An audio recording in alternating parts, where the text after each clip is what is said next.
ओम शांति। आज 10/6/2020 की वाणी है और आज मीठे बाबा हम बच्चों को शिक्षा देते हैं। बाबा कहते हैं, मीठे बच्चे, अपना कल्याण करना है तो हर प्रकार की परहेज रखो। फूल बनने के लिए पवित्र के हाथ का शुद्ध भोजन खाओ। प्रश्न पूछे हैं बाबा, तुम बच्चे अभी यहाँ ही कौन सी प्रैक्टिस करते हो जो 21 जन्म तक रहेगी?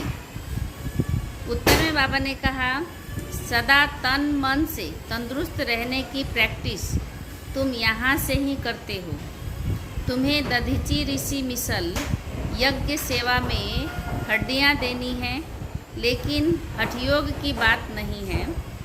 अपना शरीर कमज़ोर नहीं करना है। तुम योग से 21 जन्मों के लिए तंदुरुस्त बनते हो, उसकी प्रैक्टिस यहाँ से करते हो। ओम शांति।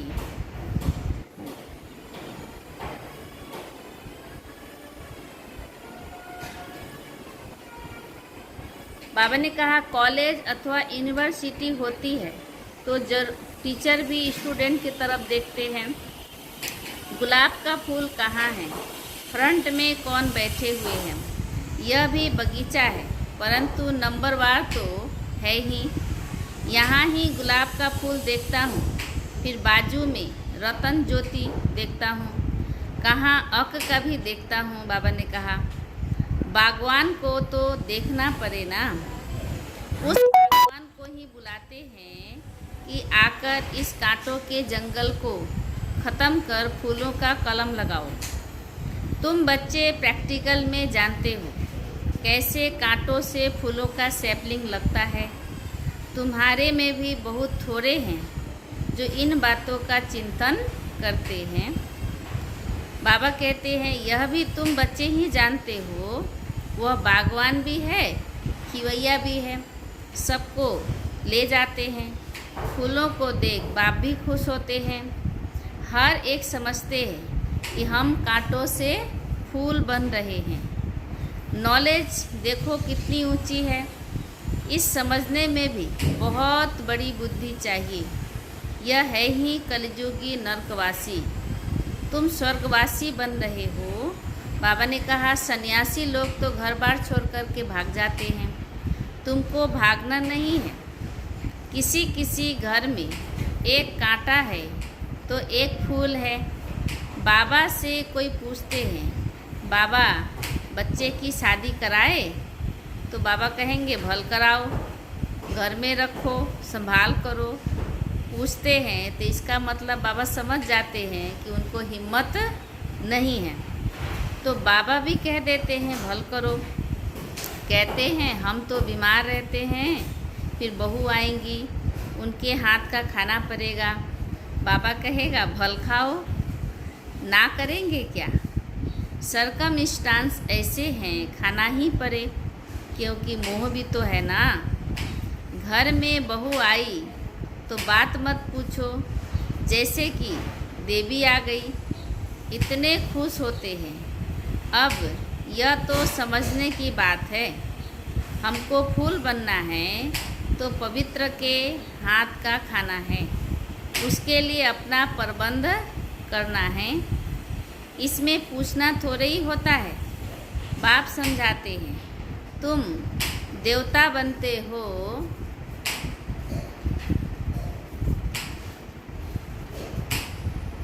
तुम देवता बनते हो, इसमें यह परहेज चाहिए।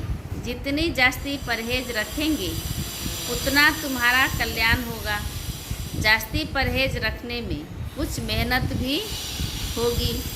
रास्ते में भूख लगती है, खाना साथ में ले जाओ।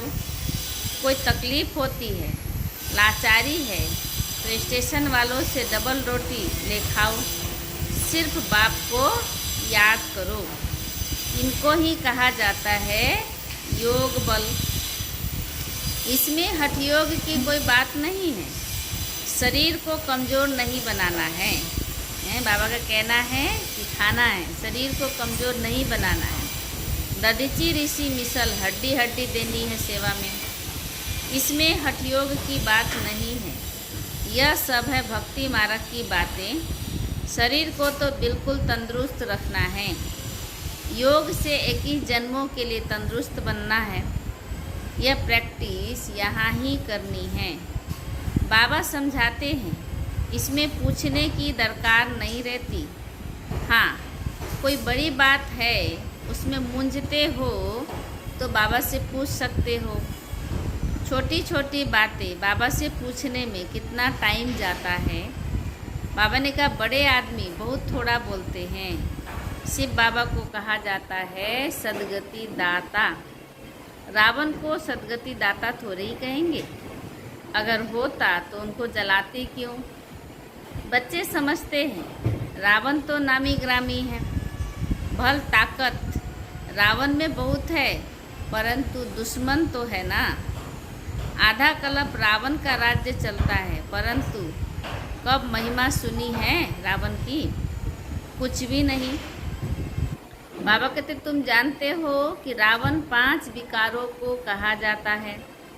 साधु संत पवित्र बनते हैं तो उन्हों की महिमा करते हैं ना। इस समय के मनुष्य तो सब पतित हैं। भल कोई भी आए, समझो कोई बड़े आदमी आते हैं, कहते हैं बाबा से मुलाकात करें। बाबा उनसे क्या पूछेंगे? उनसे तो यही पूछेंगे कि राम राज्य और रावण राज्य कब सुना है? मनुष्य और देवता कब सुना है? इस समय मनुष्यों का राज्य है या देवताओं का राज्य है? मनुष्य कौन, देवता कौन? देवता किस राज्य में थे? देवताएं तो होते हैं सतयुग में, यथा राजा रानी तथा प्रजा। तुम पूछ सकते हो कि यह नई सृष्टि है या पुरानी है?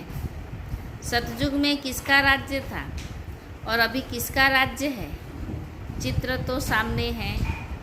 भक्ति क्या है, ज्ञान क्या है, यह बाप ही बैठ समझाते हैं।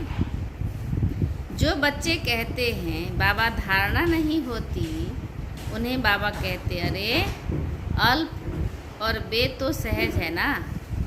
अल्प बाप ही कहते हैं, मुझ बाप को याद करो तो वर्षा मिल जाएगा। भारत में शिव जयंती भी मनाते हैं, परंतु कब भारत में आकर स्वर्ग बनाया? भारत स्वर्ग था यह नहीं जानते हैं, भूल गए हैं। तो बाबा कहते, तुम कहेंगे हम भी कुछ भी नहीं जानते थे कि हम स्वर्ग के मालिक थे।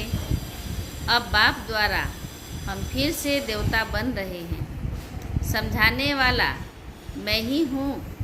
बाबा ने कहा, सेकेंड में जीवन मुक्ति गाया हुआ है, परंतु इनका भी अर्थ थोड़े ही समझते हैं। सेकेंड में तुम स्वर्ग की परियां बनते हो ना।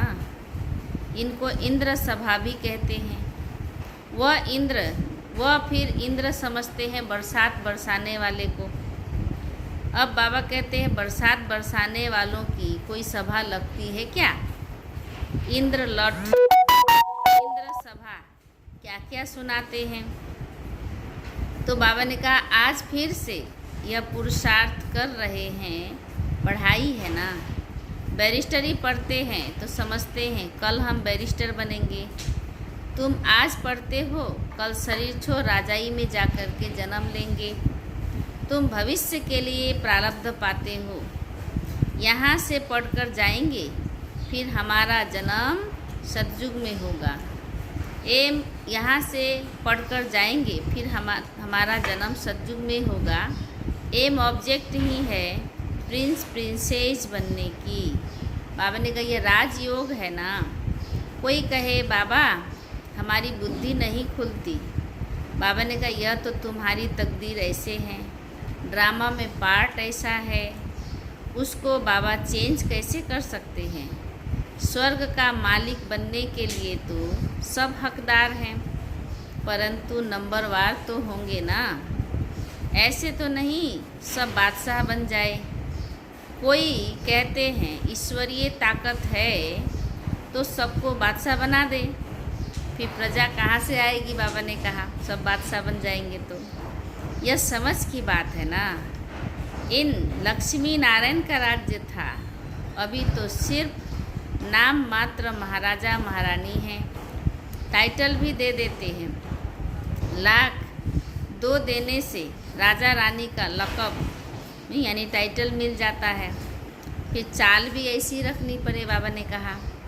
तो बाबा कहते, अभी तुम बच्चे जानते हो कि हम श्रीमत पर अपना राज्य स्थापन कर रहे हैं। वहाँ तो सब सुंदर गोरे होंगे। इन लक्ष्मी नारायण का राज्य था ना। शास्त्रों में कल्प की आयु लंबी लिख देने से मनुष्य भूल गए हैं। अभी तुम पुरुषार्थ कर रहे हो सांवरे से गोरे सुंदर बनने के लिए। अब देवताएं काले होते हैं क्या? बाबा ने पूछा। कृष्ण को सांवरा, राधे को गोरा दिखाते हैं। बाबा कहते, अब सुंदर तो दोनों ही सुंदर होंगे ना।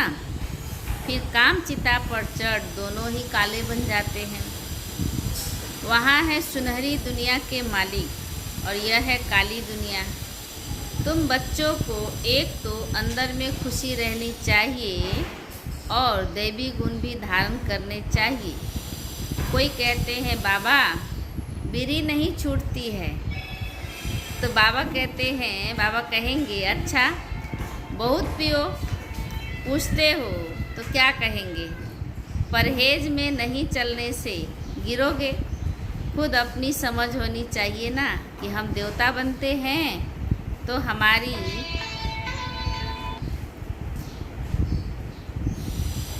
हम देवता बनते हैं तो हमारी चाल चलन खान पान कैसा होना चाहिए। सब कहते हैं हम लक्ष्मी को नारायण को वरेंगे। बाबा ने कहा अच्छा अपने में देखो ऐसा गुण है। हम बीड़ी पीते हैं फिर नारायण बन सकेंगे? नारद की भी कथा है ना। नारद कोई एक तो नहीं है ना, सब मनुष्य भक्त नारद है। तो बाप कहते हैं देवता बनने वाले बच्चे अंतर्मुखी बन अपने आप से बातें करो कि जब हम देवता बनते हैं तो हमारी चलन कैसी होनी चाहिए। खुद चेक करो।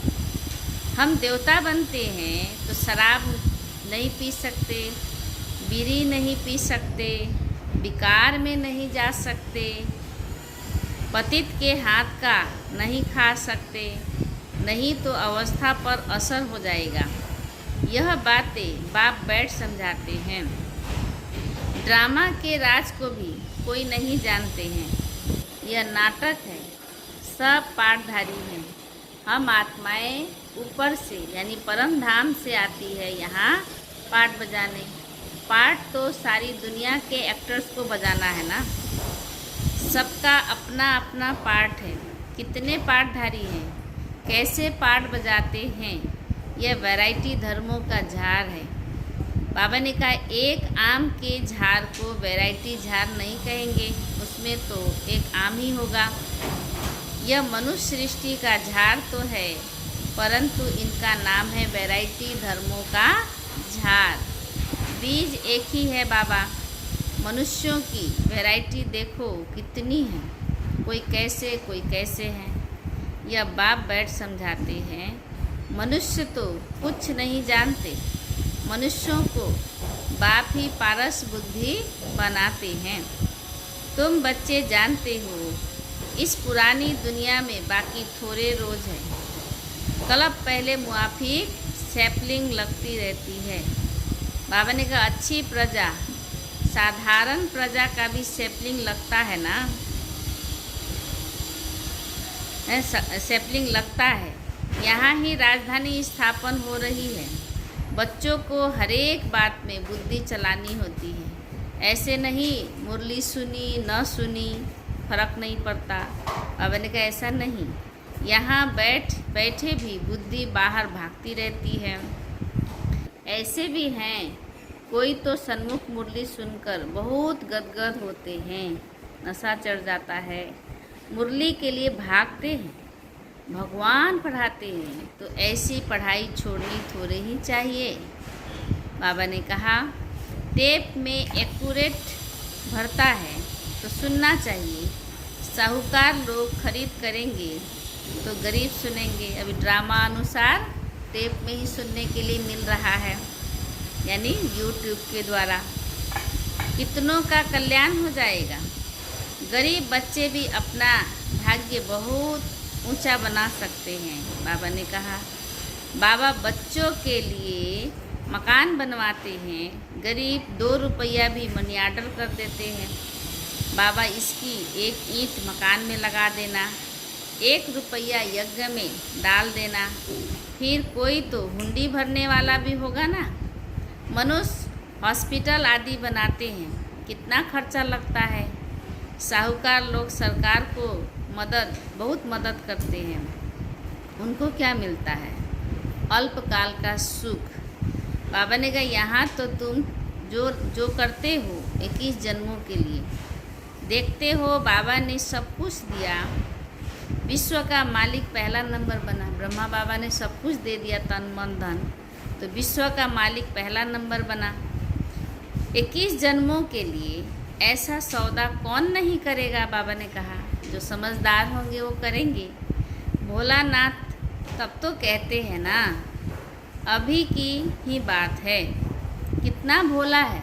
कहते हैं जो कुछ करना है कर दो अभी, कल के ऊपर नहीं छोड़ना है। कितनी गरीब बच्चियां हैं, सिलाई करके पेट पालती है। बाबा जानते हैं यह तो बहुत उच्च पद पाने वाली है। सुदामा का भी मिसाल है ना। चावल मुट्ठी के बदले 21 जन्मों के लिए महल मिले। तो बाबा कहते तुम यह बातें नंबरवार पुरुषार्थ अनुसार जानते हो। बाप कहते हैं मैं भोलानाथ भी हूँ ना। यह दादा तो भोलानाथ नहीं है। यह भी कहते हैं भोलानाथ शिव बाबा है, इसलिए उनको सौदागर, रत्नागर, जादूगर कहा जाता है। तुम विश्व के मालिक बनते हो। यहाँ भारत कंगाल है, प्रजा साहूकार है, गवर्नमेंट गरीब है। अभी तुम समझते हो भारत कितना उच्च था, स्वर्ग था। उसकी निशानियाँ भी है। सोमनाथ का मंदिर कितना हीरे जवाहरों से सजा हुआ था, जो ऊँट भरकर हीरे जवाहर लेके गए।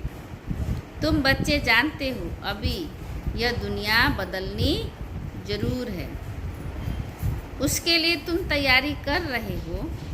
अब बाबा कहते हैं जो करेगा सो पाएगा। माया का अपोजिशन बहुत होता है।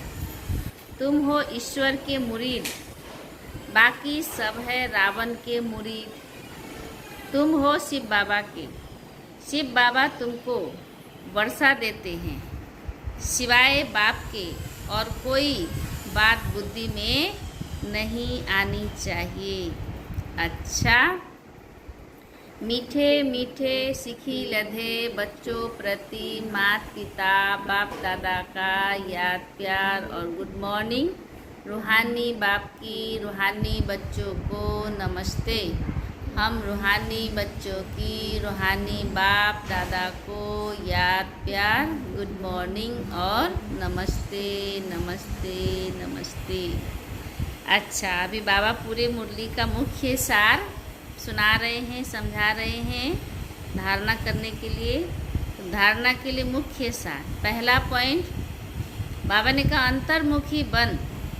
अपने आप से बातें करनी हैं। जबकि हम देवता बनते हैं तो हमारी चलन कैसी है? कोई अशुद्ध खान पान तो नहीं है। आज बाबा ने देवता बनने की निशानी सुनाया। चेक करो। दूसरी, अपना भविष्य 21 जन्मों के लिए ऊंचा बनाना है तो सुदामे मिसल जो कुछ है भोलानाथ बाप के हवाले कर दो। पढ़ाई के लिए कोई भी बहाना न दो। अच्छा, आज की वरदान सत्यता, स्वच्छता और निर्भयता, 3 गुण। सत्यता, स्वच्छता और निर्भयता के आधार से प्रत्यक्षता करने वाले रमता योगी भव। तो बाबा स्पष्टीकरण में समझा रहे हैं परमात्म प्रत्यक्षता का आधार सत्यता है और सत्यता का आधार स्वच्छता व निर्भयता है। यदि किसी भी प्रकार की अस्वच्छता अर्थात सच्चाई सफाई की कमी है या अपने ही तमोगुनी संस्कारों पर विजयी बनने में, संस्कार मिलाने में या विश्व सेवा के क्षेत्र में अपने सिद्धांतों को सिद्ध करने में भय है तो प्रत्यक्षता नहीं हो सकती। इसलिए सत्यता और निर्भयता को धारण कर एक ही धुन में मस्त रहने वाले रमता योगी, सहज राज योगी बनो तो सहज ही अंतिम प्रत्यक्षता होगी। अच्छा, अभी स्लोगन सुना रहे बाबा।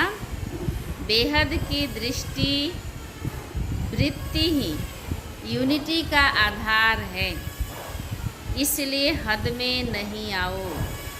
हम सब एक ही पिता के संतान हैं, एक ही राजधानी के हम लोग मालिक हैं, एक ही ज्ञान बाबा हम सबको दे रहे हैं। इसलिए बाबा ने कहा बेहद की दृष्टि वृत्ति ही यूनिटी का आधार है माया दुश्मन को भगाने के लिए, इसलिए हद में नहीं जाओ, आओ। अच्छा, ओम शांति, ओम शांति।